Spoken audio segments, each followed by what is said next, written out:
La vie est chère, il faut diminuer les prix. Les femmes de Treichville l'ont crié haut et fort à la délégation du Premier ministre en tournée sur les marchés pour s'imprégner du phénomène de la flambée des prix. Une tournée qui a conduit Maître Oussou-Jano et ses collaborateurs au marché de vivriers d'Adjamé, celui de Treichville, puis au marché de bétail de Port-Bouët. Le constat fait par la délégation gouvernementale est édifiant. À Adjamé, le kilo de viande sans eau fait 2200. Ici, nous sommes à l'abattoir, je demande le prix du kilo de viande sans eau, on me dit 2500 francs. Alors que la viande part de l'abattoir pour aller à Adjamé. Ce sont des anomalies, c'est pas possible.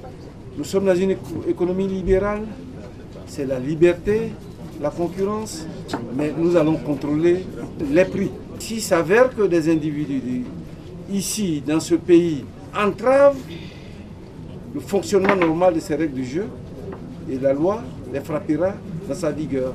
Le Premier ministre annonce aussi le profilage des pistes villageoises.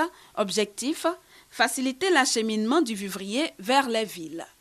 Bientôt, les machines vont se retrouver partout pour pouvoir gratter les pistes rurales afin de faciliter le transport des produits vivriers et d'infléchir sur le coût.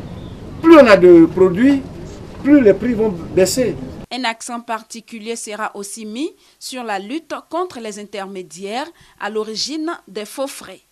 Le gouvernement ivoirien poursuit la réflexion sur la cherté de la vie à travers un comité interministériel. Un cadre de concertation avec les différents acteurs du secteur du commerce et les associations de consommateurs est aussi créé. Déjà 11 mesures ont été arrêtées. Elles devront permettre de faire baisser le taux d'inflation estimé à ce jour à 4,9% dans les 3 prochains mois et permettre d'augmenter le pouvoir d'achat des populations.